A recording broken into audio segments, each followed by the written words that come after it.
We lose this either way. I think we let it play out just to validate that this is a devil. It's not a devil dino. Oh, we can win this? Hello everyone, TLSG here, back again with another Marvel Snap video. So today's video, typically we would record ourselves opening up the mystery card of the day, drafting a deck around it, and then kind of showcasing some of that deck's abilities, the gameplays, things like that. But today we pulled Spider-Man, and Spider-Man has an effect that on reveal your opponent can't play cards at this location next turn. So most naturally that slides into a control deck, and it ended up only being 1 or 2 cards off of a deck that we have already covered, and so it didn't feel unique enough to make another video on. I'll leave a link to the lane control video that we already have, and so then I went back to the drawing boards. I wanted to try and figure out a different way to kind of utilize the control aspect while still getting some pretty powerful cards out onto the board. And that led me to reusing Mr. Negative. So I had so much fun the other day utilizing Mr. Negative in our Devil Dino collector type deck, in our hybrid deck. And so I wanted to see if I could make a consistent Mr. Negative deck without the collector aspect, without all of the other pieces, and just utilizing those that would really be powerful off of Mr. Negative and some control aspects.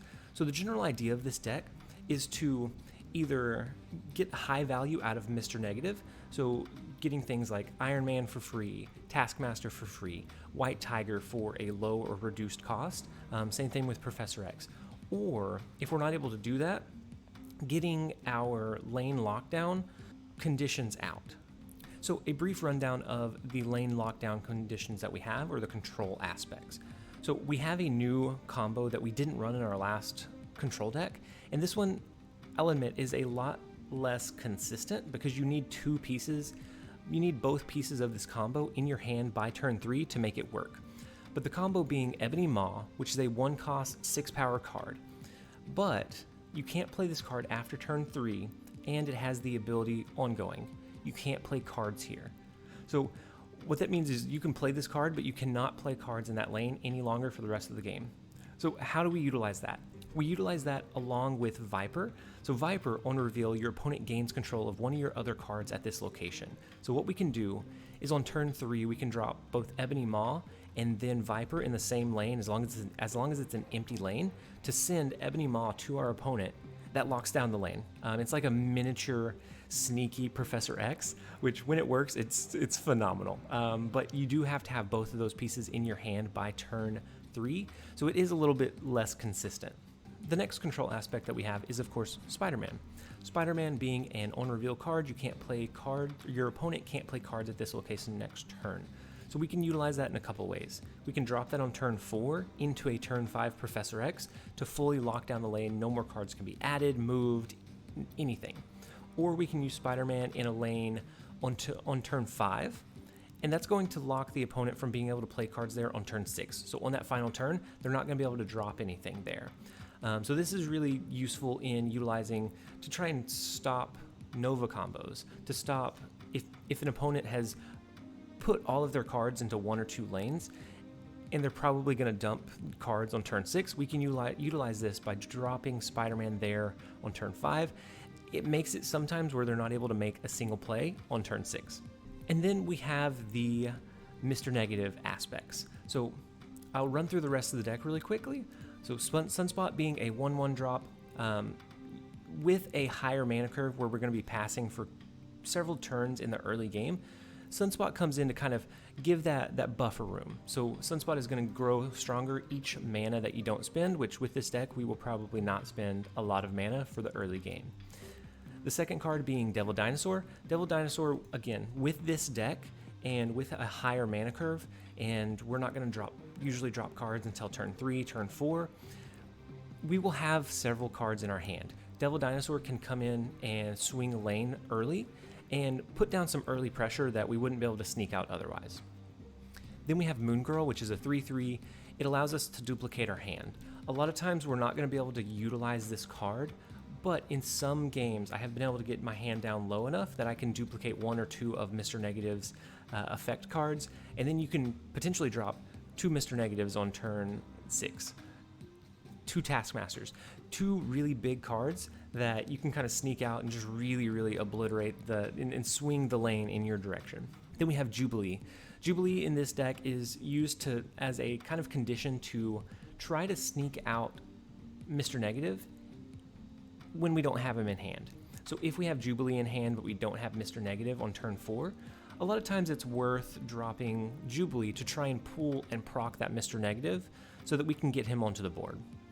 And then even if it doesn't hit Mr. Negative, a lot of times it can hit something like Professor X or Iron Man to really sneak out some additional value, and it a lot of times is just a valuable card to still run. And then following up the deck, we have all of our really powerful Mr. Negative cards. So Iron Man, which in and of itself is a good card, but when you reverse it and it's a 0-cost 5-power card with the same powerful ongoing effect, it just becomes a phenomenal card. Then we have Taskmaster, which if you saw my other Mr. Negative video, Taskmaster is pretty cool in that on reveal it sets this card's power equal to the power of the last card you played. So if that's our Devil Dino, it is going to set that power to our Devil Dino's current power, and then it's going to lock it there. It's not going to adjust as we play cards. Then we have White Tiger, who after being effective with Mr. Negative's ability, becomes a 1-cost 5-power card that also spits out a 7-power token into another lane. So it becomes a lot of value really quickly. And then following up the final part of the deck, we have Professor X, which is another one of those lockdown conditions that I meant to cover before, but Professor X, lock down the location, no cards can be added, moved, destroyed, nothing can change in that lane unless it's affected by an outside variable. So if there's a sunspot in the lane, that can still grow bigger. If there is a collector, a Devil Dino, those will still adjust, but you just can't move cards in or out. You can't push cards, so Move Decks, it completely counters those. But that is the general idea of the deck. I have piloted it and tested it out some. The deck feels really fun, really strong. It feels almost comparative to a regular control deck. It just has a few different conditions in which it can win from. The regular control deck is really about countering absolutely everything your opponent does. This one is about countering some of the things your opponent does, but also putting down power of your own, so that if it doesn't go quite right, you can still a lot of times swing and pull out a location in your favor. And that is the general idea of the deck. Let's go ahead and jump at some games. Hey, so it's Max Drumstick. They actually stopped by one of my previous videos, I guess, where we had versed them and left a comment. So hopefully this is a really close and really good match. But looking at our opening hand, we do have Mr. Negative and we do have Devil Dinosaur, so we do have a couple of really good key resources to make this a potentially close game. We are going to pass the first couple turns because we don't have our Ebony Maw, we don't have our Viper to kind of send that sneaky. Oh, no way it dropped. It dropped Mr. Negative into the lane with Sakaar, which is exactly what we wanted. And it pulled their Professor X, so it locks down this location. There is absolutely no way that happens. I'm going to go ahead and press the lead, because at that point, we have a lane. It becomes a lot more difficult. Yeah, I'm sorry. We had to press that lane at that point, or press that advantage. Okay, so this game we do have Sunspot, and Miniaturized Lab being the first location. Sunspot's a really good card to have dropped there. So it's going to lock down on turns 3, 4, and 5. No cards can be added. So at that point, we can't move cards in. We can't use any effects like White Tiger to push cards over there.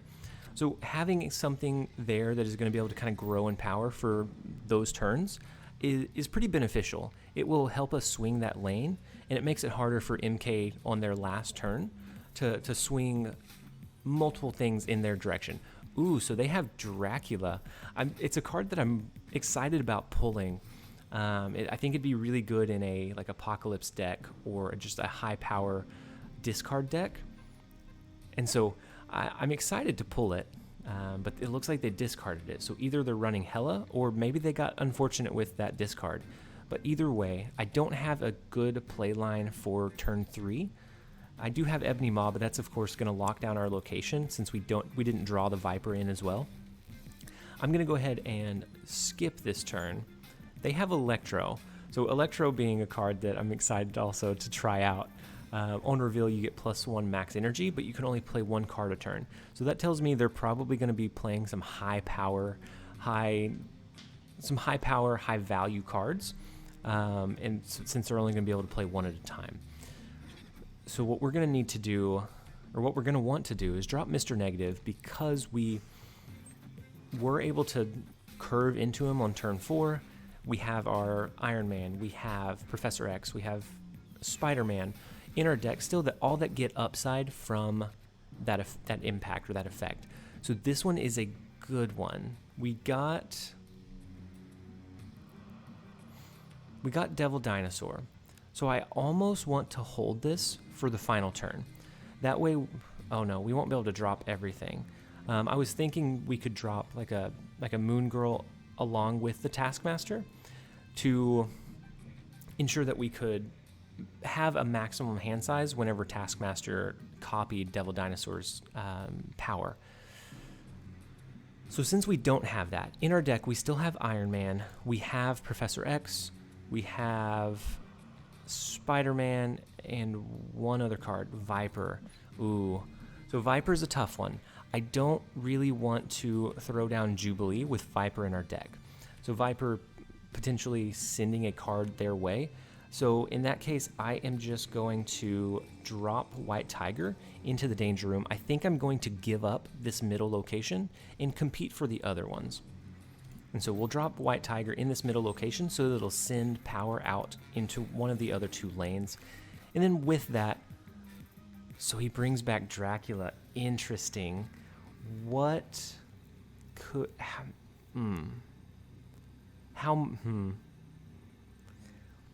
How much power could he drop? He could drop 20. He could drop an Infinite. But what else? Where else is he going to play? So on his final turn, he could drop a Chavez. He could drop something big. But competing for 13 as is, I think would be tough. So do we drop our Iron Man, our Devil Dinosaur? So if we drop our Devil Dinosaur and our Taskmaster, this one's going to be 3, 4, 5, 6, 7, 8, and 9. So 9 plus 5, so, well, 9 plus 5 is going to be 14, plus 4 is 18. That's going to be 30. I think I stack them all in one lane. So the reasoning behind it being, it's really hard to sneak out more than 13 power in one turn. It may be possible if they have like a Magneto, or I don't know. Magneto's only 12. I think this is the best play line because I don't think they'll be able to swing this location over here. So we want to get as much value here, expecting a card here and an Infinite on the Dracula discard. And so let's see if it plays out in that way. This is going to be a massive lane in 54. So can they cap 54? I don't think they can. So it discards Death, which is a 12, which is big in and of itself, but not quite enough with how much value we were able to sneak out onto turn 6. Okay, so we have Ebony Maw in our opening hand, but we don't have Viper. And the fact that we drew into Wakandan Embassy is not necessarily a good thing in this scenario. If we're trying to send Ebony Maw over, we don't want him any more powerful than he has to be. So it would give us something to really think about, even if we do draw into our Viper by turn 3.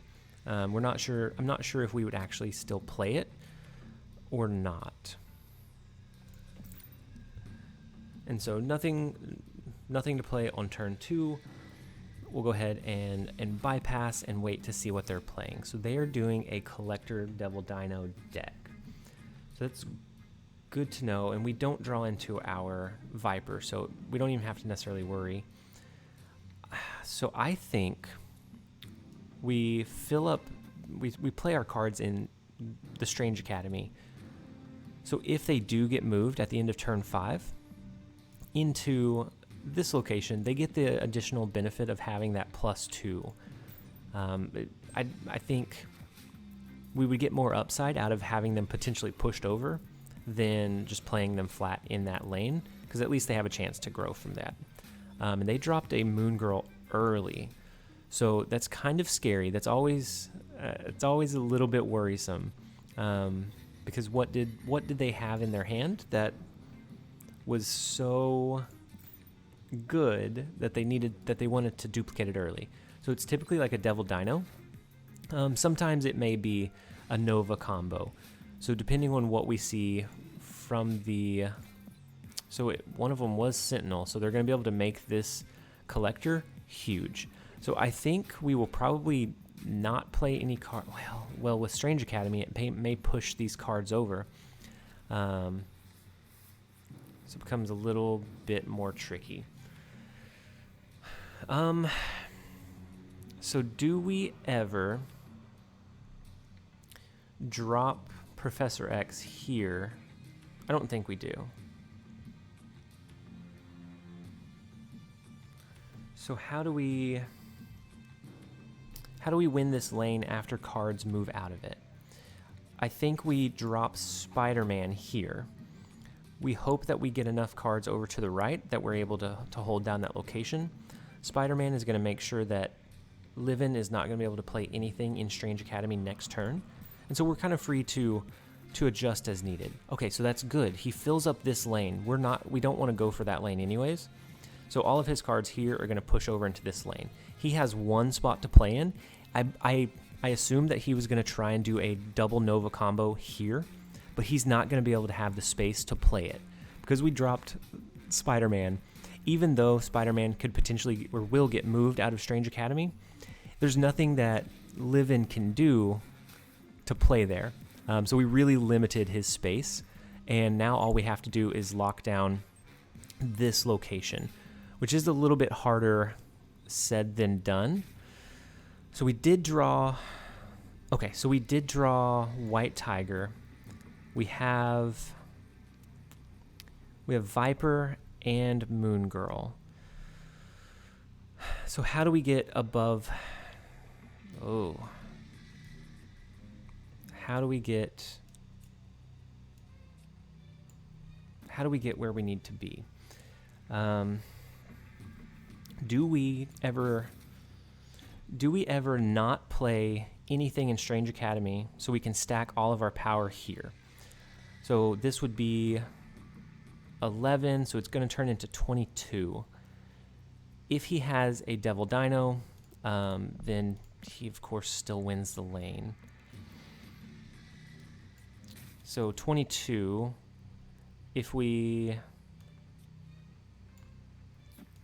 drop this here and we get the 7 power card in this lane, that becomes 13, so it's 26. So 15 plus his 14 is going to be 29. No, plus his 12 would be 27. So we lose this either way. I think we let it play out just to validate that this is a devil. It's not a Devil Dino. Oh, we can win this? The token just needs to go over to the right, which it does. I thought I was ready to retreat. I was just going to stay in this game just because of the recording value, because there was a lot of decent analysis, but he played Mr. Fantastic. So I'm guessing he didn't have his Devil Dino in hand. I am 100% sure he was going to try to do a double Nova combo in Strange Academy, but since we locked it down with Spider-Man, we did close out that victory. So next up we have Frederico, which I think this is a bot. If it is, then you may never see this game. I try to make sure that the games that we cover are with human players or just turned out to be like a really, really close or fun, exciting game. And with Iron Fist, they could be playing a move deck, but it just... I'm not sold on it being human just yet. Let's see how cohesive this deck is and how solid or strong this play is. So we drew into our Viper, but not the other piece of that combo. So it may be something that we tech out or tweak out if it's not something that we're drawing consistently. I did want to use it and try to get that combo off because it's really funny when it happens. It's such a surprise that by turn 3 you've locked down one of their lanes and that they can't play anything into it. So we're not going to do anything this turn. We're going to go ahead and pass. I guess we could have used Viper, at least to have something on the board. They have their Vulture, which gets a really big buff from moving around, but we also have some lane lockdown mechanics that make a move style deck really difficult to navigate here. So I'm going to drop our Mr. Negative because we have so much upside out of that card. We have our Devil Dino, we have our Taskmaster. In our deck we still have White Tiger, Spider-Man, all of which get a good upside from Mr. Negative's effect. And so with all of the variants that this person has, I do think it's a bot, but we're just going to continue as is. So we drew into our White Tiger. We have on hand Iron Man. What could we potentially get from Jubilee? We could get a really negative, a really terrible 6-cost 1-power Ebony Maw Bomb, but otherwise the rest of the cards are good and beneficial. Okay, so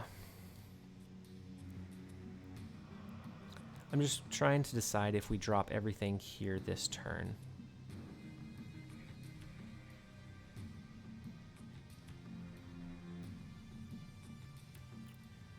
I think we roll the dice. Try and get something pretty strong to help us lock down this lane. Because we can't really play it here.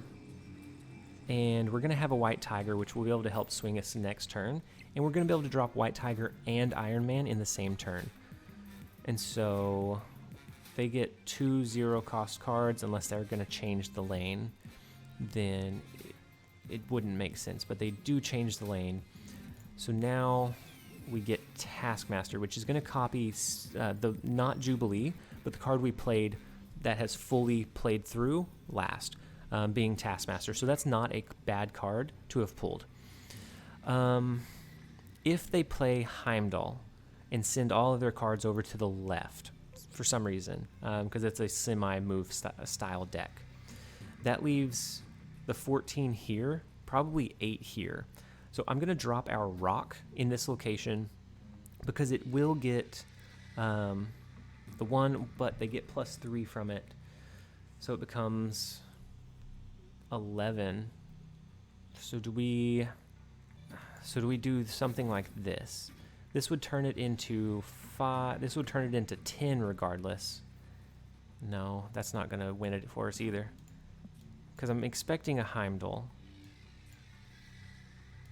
Okay, so this would, though. So this will give us 5 here. It turns this into 7. So this would be 7, and then 11, 12 if they just drop the Heimdall here. And then I think this is enough to swing this lane once everything pushes to the left. This is what we're going to lock in with. Is that a Heimdall? Sure is. And so then everything pushes over to the left. We lose the mid lane. I think we are strong enough to win both the left and right lane, because White Tiger's not going to be able to push their token to the left anymore. We guarantee that it gets what we need in this right side. So we were able to kind of figure out the puzzle, and I think that's what I enjoy most about this game, is that it's like putting pieces of a puzzle together. You often, as long as you build your deck consistently, you often have a lot of different answers to a lot of different scenarios, but it's anticipating what your opponent's going to do and kind of building your answers around that. And of course that was a bot, but I think the example stays the same. I think it's putting pieces together and problem solving in real time that make this game so enjoyable for me. All right, so I really would like to pull off the Viper Ebony Maw combo in one of our games. And like I said in the beginning, it's probably not the most efficient two cards to have in a deck, but when you pull it off, it is so satisfying. But I could calculate the percentage of having both cards in hand by turn 3, but it's not very likely. It's probably something like 10, 15%, 20% of your games, which is really not enough to justify having them when they become potential dead draws later.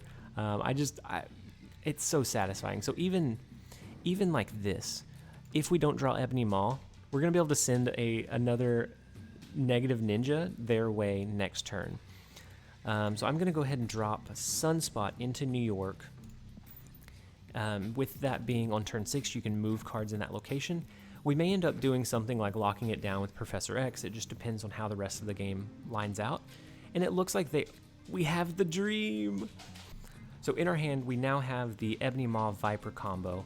Unfortunately, it goes into negative zone, but I don't think they're going to drop anything there this turn. So what we do is we drop Maw, followed by Viper. It's going to send Maw their direction. They're not going to be able to play anything in negative zone at all. They're completely locked out. So all we have to do is get an additional 3 power. So I guess we have to play an additional, like a 6 cost or 6 power card to overcome that deficit, but they're not going to be able to drop anything. It limits, so if they're running a collector deck, it limits the amount of space that they have available to play in, and so then it becomes really difficult to do what they want to or what they need to do. And so they have Moon Girl, so they may have double Devil Dino, so we need to look out for that. I think we drop our Devil Dino here, or do we... Where do we think they're going to play? So if we think they're going to play on the left lane... Oh, no! So they're going to be able to move Maw that direction on turn 6, but the way that the ongoing ability functions is that even though they move him out, unless it's been sat there for over a turn, it's not going to take effect. They won't be able to play anything. I'm going to drop Spider-Man. So we dreamed a little too hard, guys. I guess whenever we saw that we had the Maw combo, we should probably snap at that point, knowing that it's going to be frustrating for the opponent. But it's so fun whenever you pull that combo off. It's not super consistent, but when it works, it's so fun. It's so phenomenal. All right, can we get the dream off again? So we have Viper in hand. We just need to draw into Ebony Maw, and then we can kind of play from there. Otherwise, we don't have a lot of our high value cards quite yet.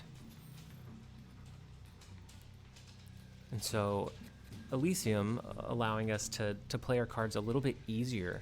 So if we're able to get a Mr. Negative, I think that makes it a lot more likely that we're able to duplicate some of their upside. So I'm going to go ahead and drop Sunspot because there's no downside to dropping him. We're going to start buffing him up.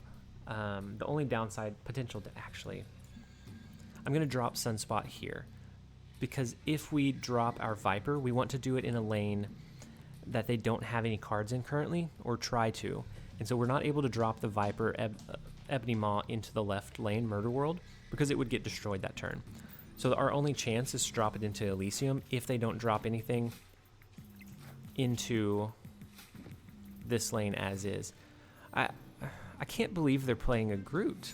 And we discard a card, and we discard White Tiger. So not the best. I bet Groot, yeah, by Agent 13. So we drew into Mr. Negative, not into our Maw combo. So it's okay. I am going to go ahead and play Mr. Negative here. And then because we have Elysium, we're going to be able to drop some of our lockdown cards a little bit easier. So if we draw into a Professor X, if we draw into Iron Man, we're going to be able to duplicate those cards and get a lot more upside than we would have been able to otherwise. So they're running a very common Devil Dino collector deck. They're going to be able to guarantee that their Nova goes off by dropping him into Murder World, but that is their only Nova. So I guess they went with a guarantee drop instead of like a potential or a chance. So do we wait one more turn and draw some more upside? I think we do. So what I want to do I want to empty my hand though? Do I want to play my cards? Because then if we draw into Devil Dino, it becomes a little more difficult to play them efficiently.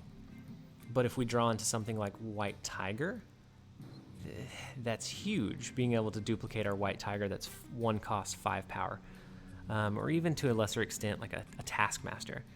So maybe I do lock down this lane. It limits the space that they're going to be able to play in, and we'll be able to kind of adjust and play from there. So they didn't drop anything this turn. Interesting. They only have 2 cards in it. Interesting. Okay, so we drew into Ebony Maw, which is absolutely the worst thing that we could have drawn into. Like no shot. Is that what we wanted?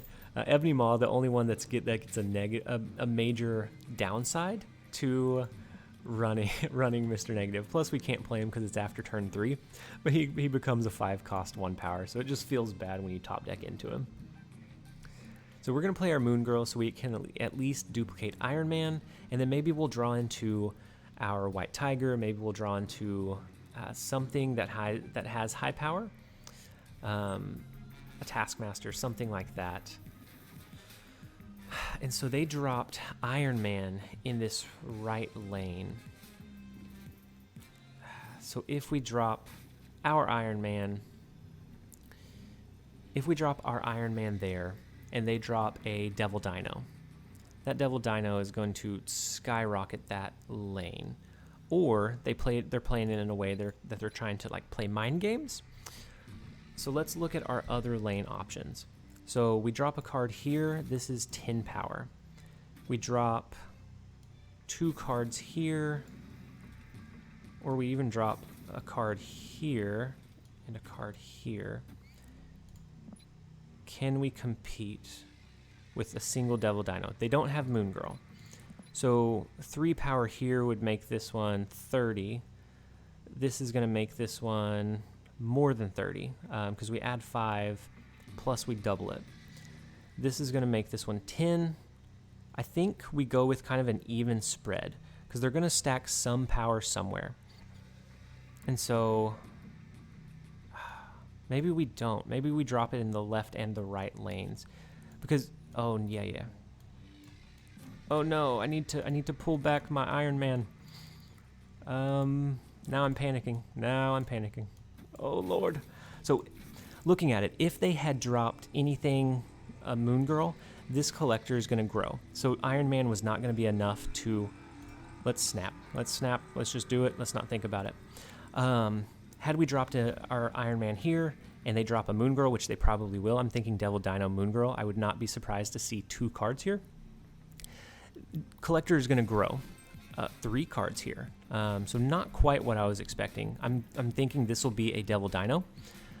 And this is like an Agent 13 or a Wolverine. What is this? What is this? What is this monstrosity? What are you running a Wolverine for? I apologize. There may be a valid reason that you're running Wolverine. Just because I wouldn't just doesn't mean that it's wrong, but took me by surprise. It feels like an anticlimactic game to end on, but I am going to end it there. We have played several good games. We have a lot of good gameplay and footage. I'm gonna end the video here. We climbed about 2 full ranks with this deck. This deck feels so very solid. I don't know if it's more solid than the other lockdown deck, but what this deck has that doesn't is a way or an engine to pump out a lot of power pretty cheaply. So the issue I was running into with my other control deck or lockdown deck is that sometimes you draw into cards, and even if you lock down some of the lanes, winning those lanes becomes pretty difficult. With this one, you have some really strong cards in Taskmaster, Iron Man, White Tiger to really swing in your direction that control that you're locking down those lanes with. So anyways, guys, I hope that you enjoyed this video. If you did, make sure that you leave a like, leave a comment. If you're not subscribed, consider subscribing. I'm doing daily Marvel Snap content all the way up through the end of the closed beta and into the open beta, open release, global release. As the game grows, my channel and content is going to grow with it as well. So I hope you guys enjoyed it. This has been TLSG. Later, guys.